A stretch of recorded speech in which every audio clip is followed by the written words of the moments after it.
Olá pessoal do segundo ano, aqui o professor Demilson Pereira Ribeiro, meu contato pessoal aqui. Lembrando que nós temos o nosso contato lá também pela websala, né, do segundo ano. E temos o contato no nosso grupo lá de WhatsApp também. Pessoal, nós estamos aqui no plano de estudo tutorado, vocês estão no segundo ano, nós estamos... Sumário, pessoal, como é que nós estamos trabalhando esse plano de estudo tutorado? Desde a semana passada eu tenho lembrado vocês que nós estamos trabalhando dois aspectos muito importantes da língua portuguesa: a leitura e a literatura. Lembrando que essas duas partes elas são muito cobradas tanto no vestibular quanto no Enem. Então, na língua portuguesa, nós estamos aqui na semana passada, que foi a primeira semana, né, semana 1 do volume 7. Nós trabalhamos o contexto de produção, circulação e recepção de textos. Nessa semana, pessoal, nós vamos trabalhar uma parte bem específica da leitura, que é a relação título e texto. Normalmente até aparece no Enem cobrando essa questão aqui, nos vestibulares também. Saber analisar durante a leitura, e por isso nós treinamos essas estratégias, os procedimentos, técnicas de leitura, as mais variadas possíveis. Lembrando que além da leitura, vocês têm que fazer o possível para continuar desenvolvendo a escrita. Ok, pessoal? Bom, então nessa semana 2 aqui, vamos ficar de olho, nós estamos na semana 2 desse volume 7. Primeira coisa é o eixo temático. O nosso eixo temático é a compreensão e produção de texto. Quanto ao tópico, nós vamos estudar, como eu disse ali atrás, a relação título-texto, subtítulos, partes do texto, né? Quanto às habilidades, o que vocês vão desenvolver aqui? Relacionar o título e subtítulos a um texto ou partes de um texto, é a primeira habilidade. A segunda é justificar o título de um texto ou de partes de um texto. Quanto aos conteúdos relacionados, pessoal, nós vamos aprender o quê? Primeiro, valorizar a leitura literária, que eu já expliquei para vocês. A leitura literária é uma leitura de diferentes potencialidades. Aqui, especificamente, quando a gente trabalha a leitura literária, nós estamos trabalhando a leitura literária como forma de compreensão do mundo e de si mesmo. Caracterizar, a partir da leitura de textos literários, as formas de representação do imaginário brasileiro. No que se refere à interdisciplinaridade, nós vamos trabalhar o que aqui, pessoal? Linguagens e suas tecnologias, ciências humanas e sociais. Quando nós falamos em ciências humanas e sociais, nós estamos falando do que aqui?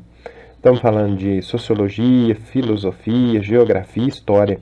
A literatura ela pode ser estudada por todos esses suportes, e isso amplia muito o nosso horizonte de leitura, né? Nosso conhecimento de mundo. Bom, então só para recordar, na semana passada nós trabalhamos o resumo do texto Flor, Telefone e Moça. De quem? Do Carlos Drummond de Andrade, que eu expliquei para vocês, que é um grande poeta mineiro, nascido em Itabira, mudou para o Rio de Janeiro, escreveu uma vasta obra poética. Mas além disso, ele escreveu também para jornais e escreveu contos. Então nós estamos estudando esse conto dele aqui. Um conto específico, né? O Flor, Telefone e Moça. Bom, então antes de mais nada, é importantíssima essa perguntinha do lado. Pessoal, se nós estamos estudando o conto, o que é o conto? Seria uma perguntinha simples. A primeira coisa que eu quero que vocês entendam é que o conto faz parte do gênero narrativo.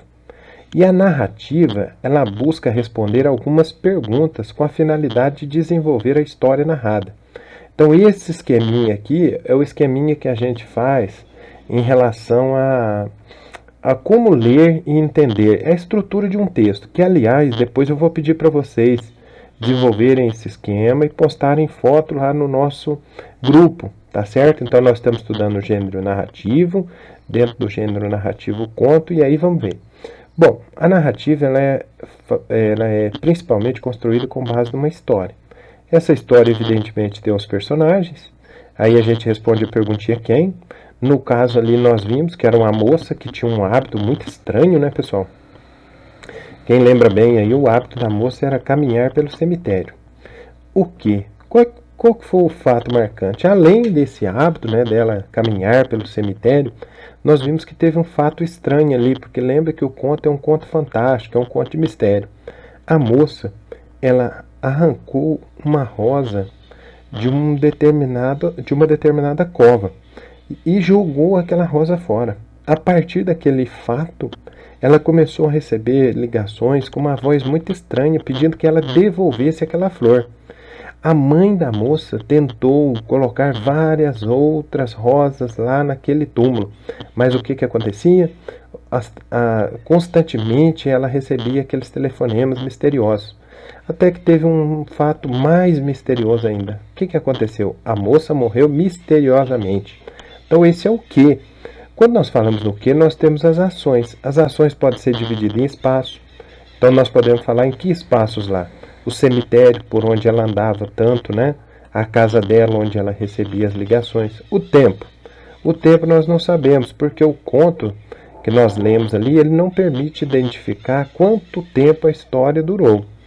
Então não sabemos no tempo, não podemos responder o quanto. Veja que é uma história bem fantástica, né? Bem diferente, bem extraordinária. Continuando a ideia do conto, pessoal, então o conto está aqui. Quando eu falo no conto, o que eu penso? A primeira palavra é a ação. O conto ele tem a concentração de eventos. Veja que eu falei os eventos que estão ali. Outra coisa é a linearidade da ação. A ação ela vai sendo construída de maneira sequencial, uma ação atrás da outra. Sem ações secundárias. Veja que o conto ele vai se acrescentando as ações.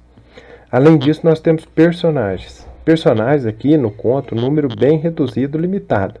O personagem principal do conto ali, do Carlos Drummond de Andrade, é a moça. Além disso, nós temos a mãe e uma outra personagem, uma personagem completamente misteriosa, representada pela voz. Né? Apenas aquela voz que ligava lá todo dia, né? Incomodando ela. Quanto ao espaço e o tempo, o que eu quero que vocês prestem atenção no conto? Há uma concentração de espaço. Veja que nós só falamos de 2 espaços. Falamos do cemitério, falamos da casa da moça. Há uma concentração de tempo, porque nós não temos ali, né, a identificação de quanto tempo durou. Agora presta atenção aqui comigo. É o gênero da tradição literária que recorre ao modo narrativo em que se representa um universo ficcional. Define-se o conto como, gente? Define-se o conto por oposição ao gênero romance, tendendo a representar ou apresentar as seguintes características. Quais que seriam as características básicas do conto? A narrativa é pouco extensa, a ação é simples e linear, a concentração de eventos, reduzido elenco de personagens, o esquema temporal é bem restrito, então nós temos uma unidade técnica, né?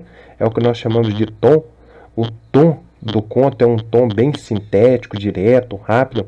Isso influencia inclusive na linguagem do conto. A linguagem do conto é uma linguagem clara, direta, objetiva, é uma linguagem bem rápida. Bom, vamos analisar um pouquinho então, analisando o conto de mistério. Como que nós fazemos isso? Nós fazemos isso aqui em 4 etapas. Então fica de olho aqui que nós pensamos em 4 etapas para analisar um conto de mistério. Primeiro é a apresentação. O momento em que conhecemos as personagens, a moça, a mãe, a voz misteriosa, o ambiente da narrativa, que é o mau hábito dela, né, ou o estranho hábito dela de andar pelo cemitério. Nós temos a complicação, que é o momento em que o conflito da narrativa se apresenta, é o momento que ela começa a receber aquelas ligações, em que aparece a treta sinistra, vamos brincar assim, né? Precisa se resolver. Aí vem o clímax. O clímax, a treta sinistra mesmo, o grande conflito, que se torna muito mais sinistra mesmo. É o tempo mais tenso da história. Aqui nós podemos ver isso quando realmente ela está ao ponto de que a mãe já começa a tentar ajudar ela, mas não consegue, infelizmente, como nós vimos, porque aí vem o desfecho. Ela morreu misteriosamente. Então, para o bem ou para o mal, o conflito se desfaz. Seja de maneira feliz ou infeliz, a tensão se dissolve e o equilíbrio volta a acontecer. É claro que ali nós temos não o equilíbrio, mas o fim da história, né? Então, oi pessoal, como vocês estão? Na última semana começamos a falar sobre os contos fantásticos, né, que eu estou falando aqui para vocês. Lemos o resumo do conto do Carlos Drummond de Andrade, Flor, Telefone, Moça.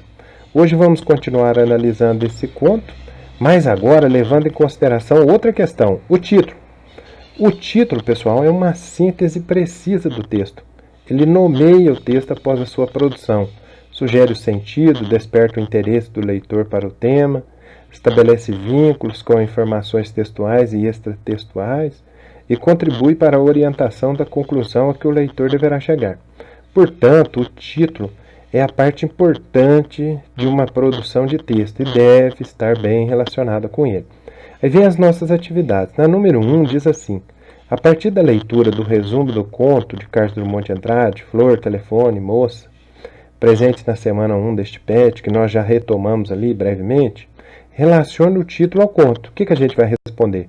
O título do conto faz referência aos 3 elementos essenciais da construção da trama, que é a flor, telefone com a voz misteriosa e a morte da moça misteriosa. Na número 2, pergunta assim, pessoal, escreva um título para este conto. Veja, é você, eu só estou dando uma sugestão. A minha resposta seria A Flor Misteriosa, o mistério da flor. Agora veja aqui, cada texto precisa de um título. Os textos abaixo estão sem títulos. E você precisa sugerir qual título pertence a cada texto. Sugerir, pessoal, então fique de olho. Enumere a segunda coluna de acordo com a primeira. Então veja aqui o número 1.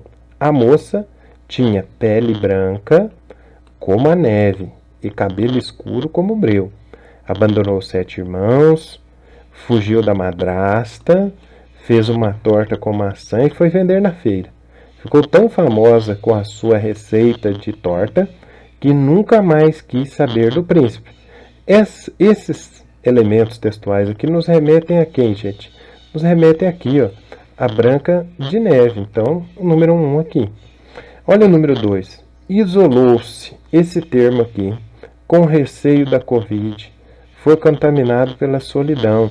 Nos remete ao isolamento. Então, nós temos aqui o número 2. Tá certo, pessoal? Sobrou o quê? O número 3. Na vida, morreu de muitas coisas. De tédio, de raiva, de medo, de cansaço. E, por fim, de câncer.